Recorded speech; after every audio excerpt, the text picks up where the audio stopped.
Hello friends, अनुपम stationery mart में आपका स्वागत है एक और न्यू ब्लॉग के साथ। इस ब्लॉग में हम बात करने वाले हैं कि मुझे कई सारे कमेंट आते हैं कि सर मुझे भी स्टेशनरी का शॉप करना है, लेकिन कितना बजट लेके चलना है और कहाँ पर दुकान करनी चाहिए। तो इसके बारे में हम बात करेंगे और कितना अमाउंट से अपनी शुरुआत कर सकते हैं, इसके बारे में डिस्कस करेंगे। सबसे पहले आप दुकान के बारे में सोच रहे हो तो कम से कम आप 5 लाख रुपये ले लीजिए। साथ में कम से कम 5 लाख रुपये ले लीजिए। कहाँ पर क्या लगेगा इस वीडियो में बताने वाला हूँ, किधर कितना पैसा लगने वाला है आपके। सबसे पहले आपको दुकान देखनी है स्कूल या कॉलेज के बाहर।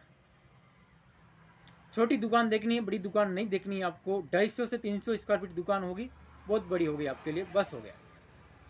फिर लोगों के माइंड में आता है कि फर्नीचर कैसा करवाएं। फर्नीचर में ज़्यादा खर्चा करने की आपको ज़रूरत नहीं है।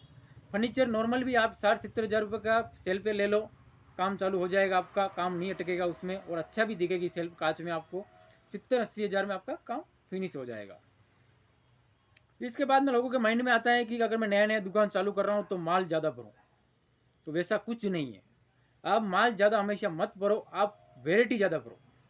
माल क्वांटिटी कम चलेगा लेकिन वेराइटी ज़्यादा होनी चाहिए। अगर कस्टमर आया, वेराइटी होगी तो कस्टमर दोबारा वापस अपने पास आएगा।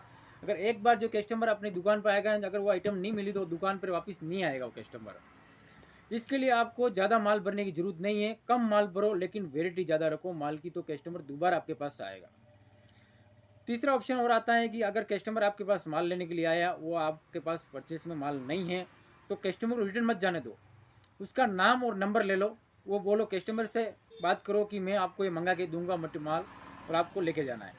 तो आप कस्टमर जरूर आपकी बात सुनेगा और वो आपका वेट करेगा और आप माल मंगा के उनको दोगे तो कस्टमर आपके पास जरूर हमेशा आपका कस्टमर हो जाएगा और हमेशा आपसे परचेस करेगा।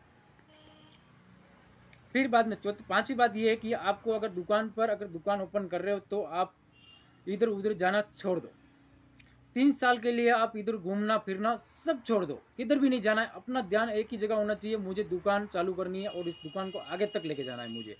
3 साल के लिए सबको भूल जाओ, आप दुकान पे ध्यान रखो और दुकान पर रहो तो प्रॉपर दुकान पर ध्यान दो। आप कस्टमर आ रहा है, क्या मांग रहा है, क्या नहीं मांग रहा है, क्या उसको नहीं है तो मंगा के देनी है आइटम, प्रॉपर ध्यान रखो। वो कस्टमर किधर भी नहीं जाएगा, वो आपके पास ही बार बार आपके पास आएगा। पांचवी बात यह है कि आप दुकान का जो टाइमिंग होता है, कोई कोई दुकान ओपन तो कर लेते हैं लेकिन टाइमिंग कभी सुबह 10 बजे, रात को 8 बजे बंद करके चले जाते हैं, 7 बजे बंद करके चले जाते हैं।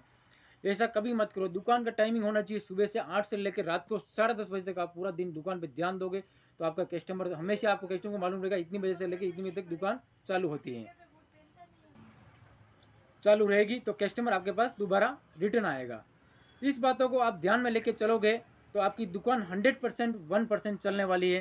तो ये ध्यान को 5 और 7 बात बताई मैंने, वो बात को हमेशा दिमाग में रखें और दुकान चालू करोगे, आपकी दुकान 100% चलेगी। धन्यवाद।